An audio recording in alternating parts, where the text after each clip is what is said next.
আমি 2022-এর কথা বলছিলাম। ডেটটা বোধহয় আমার লাগছে নভেম্বরের 6 তারিখে আমরা বাবাকে নিয়ে একটা সম্বর্ধনা জ্ঞাপন হয় এবং পিস অ্যাওয়ার্ড দেওয়া হয় বাবাকে। কলকাতা প্রেস ক্লাবে অনুষ্ঠানটা ছিল। সেখানে অনেক ভক্তরা মিলে আমরা যাই। একটি বিদেশি অর্গানাইজেশন থেকে দেয়া হয়েছিল বাবাকে অ্যাওয়ার্ড। তো ওখানেও বাবা সবাইকে আশীর্বাদ করেন এবং আমরা সন্ধ্যেবেলা বিকেল বেলার দিকে মানে 2-3 ঘন্টা ছিলাম ওখানে, আমরা সেবাও পাই। খুব আনন্দ করে তারপর ফিরে আসি। তারপরে একটা অনুষ্ঠান হয় যেখানে আমরা গেছিলাম 24 নভেম্বর বিকেল বেলায়, দুপুর বেলায় গেছিলাম ওখানে। Publication of Hindi translation of দৈব কৃপায় রোগ মুক্তি অফ সমস্যায় সমাধান, সেই বইটি অনুবাদিত করেন গায়ত্রী দেবী, গায়ত্রী চক্রবর্তী। তো অনেক বিশিষ্ট অতিথিরাও এখানে ছিলেন এই অনুষ্ঠানে। আইসিসিআর কলকাতাতে এদিনকে বই হিন্দি অনুবাদের বইটি উদ্বোধন করা হয়। তো খুবই আনন্দ করেছিলাম সেদিনকে। গেটের সামনে একটা বড় করে আলপনা দিয়ে মানে ফুল দিয়ে আলপনা দিয়ে প্রদীপ জ্বেলে সাজানো হয়েছিল, সেখানে বাবা প্রদীপ জ্বালিয়ে দেন এবং স্টেজেতে সবাই মিলে আমরা বাবাকে সম্বর্ধনা দিই মালা পরিয়ে করে। তারপর বাবা বইটা উদ্বোধন করা হয়। কে কে অতিথি ছিল আমার ঠিক মনে নেই, যাই হোক অনেকে অনেকে ছিলেন আর কি। তো তারপরে আমি চলে যাচ্ছি, পুরীতে গেছিলাম। পুরীতে গেছিলাম বাবার কৃপায়। 18ই ডিসেম্বর দান উৎসব ছিল ওখানে, যেমন ধূমদান যজ্ঞ হয় 21 তারিখে, 21শে ডিসেম্বর। তো আমি 18 তারিখে ওখানে যাত্রা করি পুরীতে। তো 18, 19, 20, 21 আমরা ওখানে ছিলাম। কুপন দিতেও যাই লোকনাথ কলোনিতে। আর ভোরবেলা আমি ছিলাম কালীধামেতে, আমার ছেলে ঋষিকে নিয়ে, আর ওদিকে কাকলিরাও সবাই ছিল। তো আমরা ওদের সাথে তপন মামারাও গেছিল, অনেকে ছিলেন আর কি। গোবর্ধন মঠ, পুরীতে শঙ্করাচার্যের গোবর্ধন মঠ দর্শন করতে যাই এবং গৌরীয় মঠ। এবং ভোরবেলায় আমি তখন সামনেই তো দয়ানন্দ আশ্রমের 3 তলায় বাবা থাকতেন। প্রতিদিন ভোরবেলায় 5টার আগে বাবার কাছে চলে যেতাম এবং বাবার কাছে গিয়ে ওখানে বসে বাবা জপ করতেন। আমিও জপ করতে বসতাম, বাবাকে দর্শন করতাম প্রণাম করে। তো আর বিকেলে বাবার সঙ্গে জেসি বিচে আনন্দ মেলা বসে, আপনারা জানেন, সেইখানেও আমি প্রতিদিন থাকতাম। তো আর বাবার কৃপায় এইবারে এই 2022-এ গিয়ে আমরা ভোর 4টের সময় বেরিয়ে গিয়ে জগন্নাথ মন্দিরে চলে যাই। ওই তার চেনা একজনের সাথে ওখানে জগন্নাথ দর্শন করতে গিয়ে ভোর 4:30-এর সময় আমরা দর্শন করে, একদম যখন মঙ্গল আরতি হয় আর কি, তখন আমরা দর্শন করে আবার বাবার কাছে চলে আসি। আর 19-12 তারিখে আমরা কুষ্ঠ রোগীদের যে লোকনাথ কলোনি, সেখানে আমরা কুপন দিতে যাই। এবং 21 তারিখে আমাদের গৌড়বাদ শাহীর যে পবিত্র গলি রাস্তা, যেখানটার সামনে দয়ানন্দ আশ্রমের সামনে দিয়ে ওখানে ধনদান যজ্ঞ অনুষ্ঠান হয়। এবং বাবা খুব খুশি, বাবা খুব প্রসন্ন হয়ে, বিশাল উৎসব হয়েছিল সেখানে। আমার দিদিও উপস্থিত ছিল সেবারে। আগের দিনই দানের আগের দিন না কবে ওরা পুরুষোত্তম তারা সব পৌঁছেছিল, সারা রাত জেগে আমাদের ব্যাগ ট্যাগ সাজানো হয় দানের উপকরণ আর কি। কি কি ছিল তো এখন খেয়াল নেই আমার, যাই হোক তেল ছিল, ছাতা ছিল, সেবার অনেক কিছু ছিল, বড় বড় ব্যাগ করে সমস্ত কিছু গুছিয়ে আমাদের। আর এর মধ্যে একটা ঘটনা আমার জীবনে ঘটেছিল। বৃন্দাবন থেকে আসার পরে একদিন আমি আলমারির মধ্যে হঠাৎ শাড়ি জামার মধ্যে একটা প্লাস্টিক প্যাকেট পেয়ে গেলাম।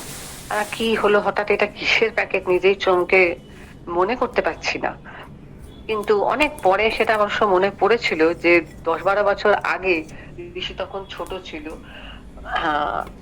এখন মানে 2022 মানে ও তো বিটেকে ভর্তি হয়ে গেছে, তো অনেকদিন আগের ঘটনা।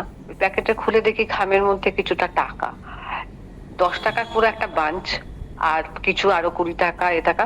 এবার আমি পাওয়ার সময় যেই টাকাটা হাতে পেয়েছি আমি ভাবছি এ তো আমার পাওয়ার কথা না, আশাতীত, মনেও পড়ছে না। তখন একজনের মুখ আমার সামনে ভেসে ওঠে, তিনি হচ্ছেন গুরুদেব। সেই গুরু বাবার জন্য তখন আমি বললাম এই জিনিসটা আমার নয়, আমার হতেই পারে না কিছুতেই। তো যাব যখন পুরী, তখন গিয়ে বাবার হাতে আমি দিয়ে বলি, বাবা এটা আমার নয়, আমি হঠাৎ করে পেয়ে গেছি। তখন বাবা একদম নির্দ্বিধায় সঙ্গে সঙ্গে প্যাকেটটা নিয়ে মামুনিদিকে দিয়ে বলে, নাও এটা রেখে দাও বেনারসের বাচ্চাগুলোর জন্য। তো তখন ওই বাবার এই কথায় আনন্দ আর পরিতৃপ্তিতে আমার মনটা ভরে যায় আনন্দে। তো এইভাবে বাবা আমার উপর কৃপা করেন। তারপর পুরী থেকে তো আমরা ফিরে আসি। ফিরে এসে দীপদের ওখানে আমি আগেই শুনেছিলাম, বাবা বলেছিলেন আমরা যাবো রামের নগর। আমি তখন বুঝতে পারিনি। তারপর শুনলাম বাবা যাচ্ছেন বগুলা স্টেশন, রামনগর গ্রাম, আমাদের খুব প্রিয় দাদা একজন বাবার ভক্ত, সুবোধ মুহুরীদের বা গ্রামে। তো বাবা ওখানে গিয়ে এক বিশাল অনুষ্ঠান হয়, নারায়ণ সেবা যজ্ঞ সবই হয়। আমাকে দিদি বলল যে তুই কি যাবি? গড়বেতায় অনুষ্ঠান ছিল। ওই 1 জানুয়ারি আমরা গড়বেতা যাই সেই বছরেরই, 2023-এ। তো তার আগে এরকম আমি তো বুঝতে পারি না, আমি ভেবেছি বোধহয় 3-4 দিনই থাকবে আবার বগুলা গ্রামে, তাহলে ফিরে আবার গড়বেতা যাবা তো খুবই। তো যাই হোক, আমি বললাম ঠিক আছে যাবো। ও অফার করলো, হ্যাঁ একসাথে যাই, বাবা আছেন তো খুব মজা হবে। তো চলে গেছি। কিন্তু ছিলাম একটি রাত্রি। গ্রামবাসীদের সেখানে ঘরে ঘরে আমাদের ভক্তদের থাকার ব্যবস্থা হয়েছিল, খুব আনন্দ করেছিল সব ভক্তরা, ছবি টবি দেখেছিলাম পরে। আমি ছিলাম একটি রাত, ওই 27 তারিখ রাতে গেছিলাম। তো সেখানে আমরা খুব ঠান্ডা ছিল, গ্রামের রাস্তা তো বুঝতেই পারছেন, এবং সেখানে সবাই সেই আগুন পোহাচ্ছে বিকেল বেলা, একদম বাড়ির সামনেটাতে আগুন দিয়ে বসে আমরা সবাই মিলে কীর্তন করছি, এ করছি, খুব আনন্দ স্মৃতি ওই সন্ধ্যাবেলাটা মনে আছে। পরে গিয়ে আমি শিবলিঙ্গ, বিশাল একটা শিবলিঙ্গ মন্দির একটা বাবা নিয়ে গেছিলেন কুমারী গ্রামে, সেখানে দেখেছিলাম ছবিতে। তো খুবই ভাল লেগেছিল। তো সেখানে না না থাকার জন্য হয়তো অনেক অনুষ্ঠান মিস করে গেছিলাম, কিন্তু ওই যেটুকু দেখা, ভিডিও দেখা, ছবি দেখা, তাতেই আনন্দটা মন ভরে গেছিল। তো ফিরে এলাম। ফিরে এসে আমরা 1 জানুয়ারি দুপুরবেলা গড়বেতা যাই, কারণ বাবার ওখানে অনুষ্ঠান ছিল। বাবা 2 জানুয়ারি 23rd, হ্যাঁ, 2023, 2 জানুয়ারি বাবা সকালবেলা ওখানে পৌঁছন। তো আমরা সেখানে আবার গ্রামের সবাই মিলে শোভাযাত্রা করে স্টেশন থেকে বাবাকে নিয়ে আসি। গুরুদেবকে নিয়ে, মানে গাড়িতে বাবা সামনে সিটে বসে, আর একদম সামনে দিয়ে ব্যান্ড পার্টি, আমরা সবাই লাল সাদা শাড়ি পরে বাবাকে, মানে দুদিক দিয়ে, রাস্তার দুদিক দিয়ে আমরা মিছিল করে বাবাকে নিয়ে এসে গড়বেতার বাড়িতে পৌঁছোই আর কি, আশ্রমে। ওখানে বিশাল বড় একটি মানে আনন্দ বলতেই পারেন। আর রাধা মাধব মন্দির গড়বেতার আমি এইবারে প্রথম দর্শন করলাম আর কি। জগন্নাথ দেব প্রতিষ্ঠিত হয়েছেন, আর বাবার মন্দির শিবানন্দ ধাম আমাদের মানে বাবা অধিষ্ঠান করছেন ওখানে। এবার এই যে মিছিল করে আসা, শোভাযাত্রা করে আমরা আসছি, অনেক মায়েরা এসে, গ্রামের লোকেরা এসে বাবাকে প্রণাম করছেন। মহাপুরুষে কোন সিদ্ধ মহাত্মা, যিনি আমাদের ঘরের লোক হয়ে এসে গ্রামে গ্রামে নিজে এসে দর্শন দিচ্ছেন, সেবা দান করছেন, মানে তাদের কি সৌভাগ্য। খুবই আনন্দ বাড়িয়ে দেয়। আর ওখানে তো খুব ঠান্ডা, বুঝতেই পারছেন, ঠান্ডার মধ্যেই তখন আর কি শীতকাল আর কি। আমরা বাবার সাথে একদিন সর্বমঙ্গলা মন্দির, একটা সিদ্ধ মন্দির আর কি, ওখানে সিদ্ধপীঠ বলা হয়, কৃষ্ণ রায়ের মন্দির গেছিলাম বাবার সাথে। আবার কিছুটা দূরে, গড়বেতা থেকে কিছু কিলোমিটার দূরে আছে স্বামী নিগমানন্দ সরস্বতী আশ্রম, খড়কুসমা। বাবাকে ওনারা নিমন্ত্রণ করেন। আমরা বাবার সাথে অনেক ভক্তরা মিলে ওখানে যাই। ওখানে গিয়ে বাবা বসেন। বাবা আর কি কোনো বসার আসন চাই না, বাবা চাই না, শিব মন্দিরের ওপরে উঠে আমরা প্রণাম করি, সামনের নিচের উঠোনেই বাবা বসে পড়েন সবার মাঝখানে। মানে খুবই মানে সিম্পল এবং সরলতা দেখে ওখানকার মহারাজরাও খুব মানে অভিভূত হয়ে যান। খুবই আনন্দ সহকারে আমরা ওখানে বাবার সাথে কথাবার্তা হয়, আলোচনা হয়, সবাই অনেকে বাবার প্রণাম টনাম করেন। আর একটা এখানে নিগমানন্দ সরস্বতীর যে আশ্রমের সাথে আমার একটা মায়ের বাড়ি, মামার বাড়ির দিক থেকে একটা অতি পরিচিত মহল। আমার দাদা মশাই ছিলেন ইঞ্জিনিয়ার, উনি ঈশ্বর নারায়ণ দাস নন্দী। ওখানে পুরুষোত্তম দা এবং অন্যান্য ভক্তদের মধ্যে আলোচনা হয়, এবং পুরুষোত্তম দা আমাদের পরিচয় করিয়ে দেয় আর কি।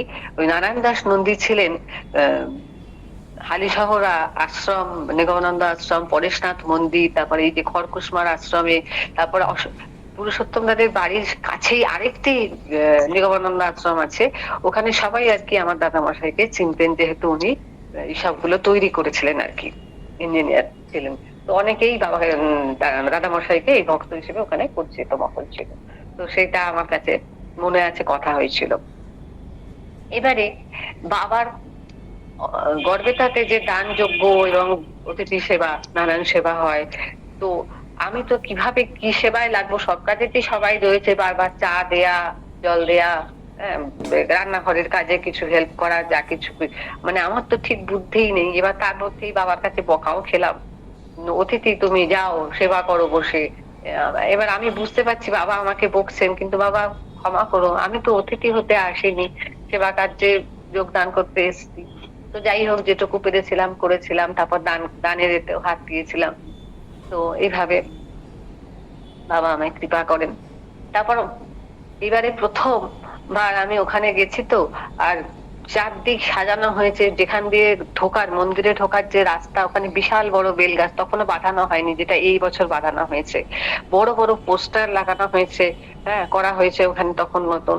আমি তখন অতটা জানতাম না যে এইভাবে, মানে কি সুন্দর লাগছিল, প্রতিটা জায়গায় বাবার বিভিন্ন সময়কার ছবি দিয়ে এক একটা বাবার বাণী, যে টাকা পয়সার প্রতি অন্ধভক্তি জটিল রোগের একমাত্র মূল কারণ, একটাই লেখা।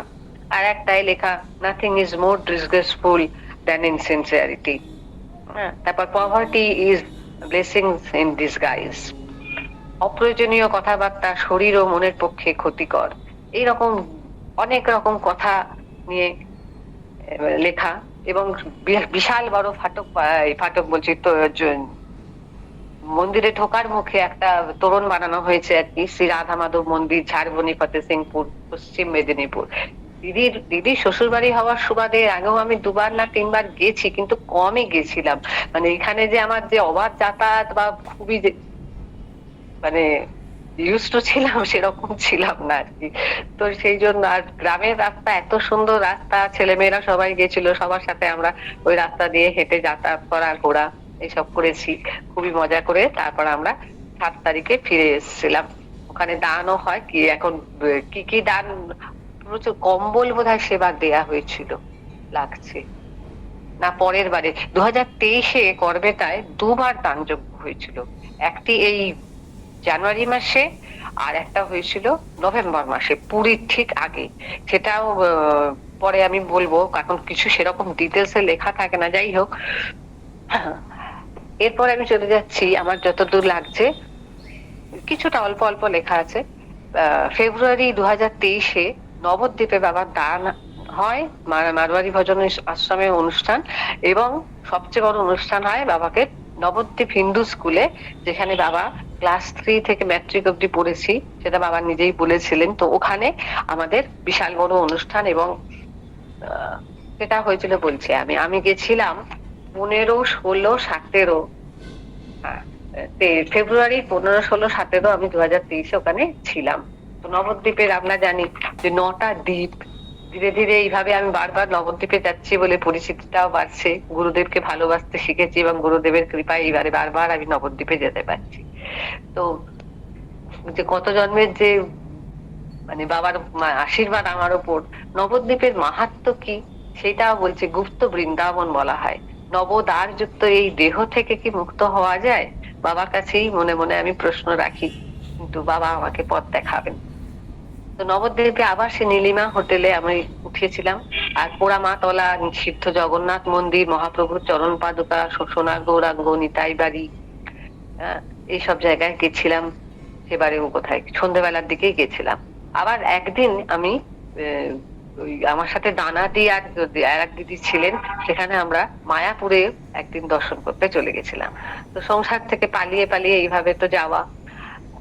আর একটা হচ্ছে, সর্বোপরি আমাদের শিবানন্দ আশ্রমের একটি প্রাচীন শাখা, যাকে বলে জগন্নাথতলা সাহা বাড়ি, চিত্ত সাহার বাড়ি, বুড়ো শিব মন্দিরের কাছেই, সেখানেই বাবা ছিলেন এইবারে, আমাদের আনন্দ ধাম। তো বাবার কাছে গিয়ে বারবার, সেবার আমরা ওখানে গিয়ে বসে কীর্তন করা, এবং বাবার মানে ওখানে বসে থাকা বাবার কাছে, এবং অন্যান্য সেবার জন্য আমি নিচে রান্নাঘরে সেবাতে যোগদান করি। 15ই ফেব্রুয়ারি পোড়ামা ঘাটের মারোয়ারি ভজন আশ্রমে মায়েদের বাবা দানযজ্ঞ অনুষ্ঠান করেন। মায়েদের 500 করে টাকা দেয়া হয়, এবং খিচুড়ি প্রসাদ দেয়া হয়।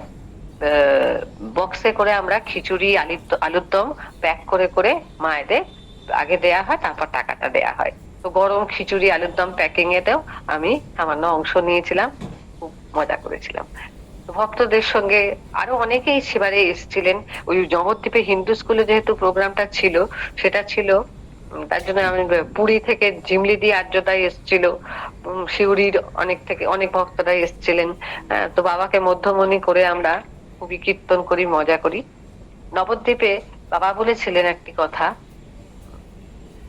শ্রদ্ধা ভক্তি সহকারে যে কোনো কিছু যদি করা হয় তবেই সেই কাজটা অ্যাপ্রোপ্রিয়েট হয়। আর হিন্দু স্কুলের প্রোগ্রামটা ছিল 17ই ফেব্রুয়ারি। 16ই ফেব্রুয়ারি ছিল আমাদের এক দিদির জন্মদিন, ও টুয়ারও জন্মদিন ছিল, শাশ্বতীদির জন্মদিন ছিল, আর সেদিনকে ছিল বিজয়া একাদশী। আমরা ছাতে গিয়ে খুব সেই সাহাবাড়ির ছাতে আর কি, যেখানে পম্পা বৌদি আর কি, তো ওইখানে ছাতে আমাদের সেবা আনন্দযোগ্য, সবাই ভক্তরা মিলে ফল প্রসাদ নানান রকমের, কলা আপেল সব, পাকা পেঁপে, তারপর নানান রকম সবজি, পায়েস, দই, মানে সে বিশাল একটা আনন্দযোগ্য আমাদের ভক্তদের মধ্যে। সেদিনকে বিকেলে আমরা একবার বাবার সাথে চটির মাঠের গৌর গোপীনাথ মন্দিরে যাই বিকেল বেলা বাবার সাথে। সেখানে খানিকক্ষণ দর্শন হলো, এ করলো। তারপর সেখান থেকে মণিপুরের দেবানন্দ গৌড়ীয় মঠে বাবার সাথে যাই। সেখানে দেবানন্দ গৌড়ীয় মঠে ওনারা বাবাকে মাল্যদান করে, বাবাকে নাট মন্দিরে বসে আর কি খুব অভ্যর্থনা করেন আর কি, সম্মান দেন। এবং সেই এতে আমি প্রথমবার বরাহ দেবকে অধিষ্ঠিত দেখি ওই মন্দিরে, দেবানন্দ গৌড়ীয় মঠে। হ্যাঁ, ধামেশ্বর কুলদেব, জগন্নাথ দেব রয়েছেন, রাধা বিনোদ বিহারী জিউর মন্দির ওটি। বাবার সঙ্গে আমরা ভক্ত সঙ্গে সবাই মিলে ওই নাট মন্দিরে কীর্তন নাম গানও করি খানিকক্ষণ। তো ওখানে প্রভুজি ওই একটা ছবি দেন বাবাকে, গুরুদেবের ছবি, তারপর বাবাকে মালা পরিয়ে করেন। তো এইভাবে আমাদের সেদিনকে বিকেলে খুব ভালো সময় কেটেছিল। তারপর অঞ্জলি দিদির সাথেও খানিকটা কথা হলো। অঞ্জলি দিদি বললেন, বাবা তো বলেন আমাদের যে নবম অধ্যায় গীতার পাঠ করবে এবং 16 অধ্যায়, সপ্তদশ অধ্যায় পাঠ করবে, তাহলে মানুষকে তুমি চিনতে পারবে এবং কর্মে, সেবায়, কাজে এগিয়ে যেতে পারবে। সর্বক্ষণ নাম জপ করে যাও। আর তার মানে এই বাবা যেটা বলেছেন সেটা সেদিনকেও কথা হয় প্রসঙ্গক্রমে, হরিওম তৎসৎ শিবগুরু নারায়ণ সমর্পয়ামি। সারাক্ষণ ধরে সমর্পণ করো, অফারিংস করো গুরুদেবের চরণে, এবং শিবগুরু নারায়ণ মানে উনি নারায়ণ, উনি শিব। কর্মফল নিয়ে কথা হয়। অঞ্জলিদির মুখে আমি কথাটা শুনি, বাবার কথা উনি আমার কাছে রিপিট করেন, যে কুকুর, বেড়াল, এই সব যেরা প্রাণী, এরা ভগবান সৃষ্টি করেনি।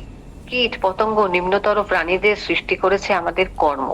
আমাদের কর্ম ফলে আমাদের ওই সব জনিতে যাত্রা চলে আর কি। এটা আমরা শুনতে পেলাম। তো খুবই মজা করে আমরা।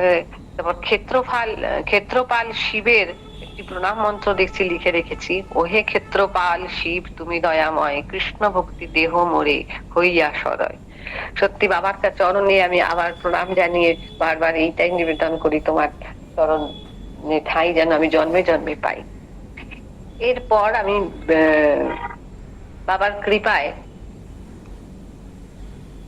কিছু একটি কথা বাবা আর একবার বলেছে এইখানে লেখা আছে, কেন আমাকে দেখতে এসছো?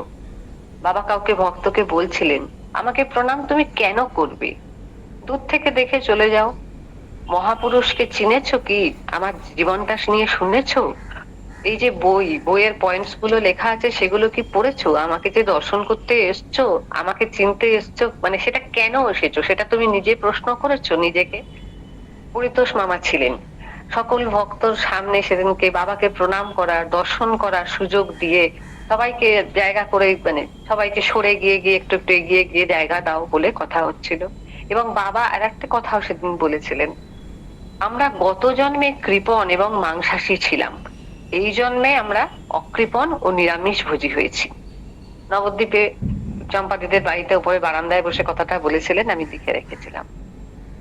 তো আমরা সত্যিই অকৃপণ হয়ে অহিংসা ধর্ম পালন করে, গীতায় যেরকম বলা আছে যে অন্যের প্রতি কোনো আমাদের রাগ বিদ্বেষ থাকবে না, ঘৃণা থাকবে না, আমরা সবাই সকলের তরে জীবন করবো। আমরা পরের তরে সকলে আমরা নিজেদের জীবন থেকে মানে স্বার্থান্বেষী না হয়ে অন্যের জন্য বাঁচবো, সেটাই হচ্ছে কথা। তো এরপরে আমি 2023-এ বেনারসেও যাই বাবার কৃপায়, এপ্রিল মাসে। সে কথা আমি পরে বলবো। প্রণাম। সকলের চরণে প্রণাম জানিয়ে প্রিয় ওম তৎসৎ শিব গুরু নারায়ণ সমর্পয়ামি।